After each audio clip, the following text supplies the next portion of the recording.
мен ойлаймын отношенияда қыз да жұмыс жасау керек деп. Қыз да білім алу керек, іздену керек, ол да жұмыспен айналысу керек деп ше. Өйткені сол кезде баланс болады да.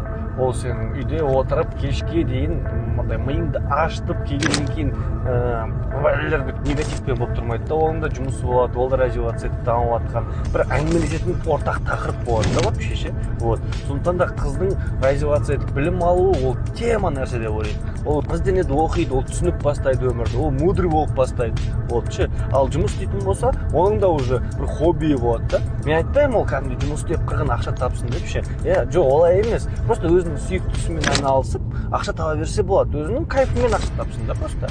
Вот. Ал жұмыс істетпей қою ол вообще дұрыс емес деп ойлаймын. Мен ойлаймын, бірге даму керек деп, бірге развивация етіп, бірге сабақтарға баратын болсаң, сондай семейка болса, вообще кайф деп ше. Ал әйелің оқуға, ізденуге құмар болса, онда қуан.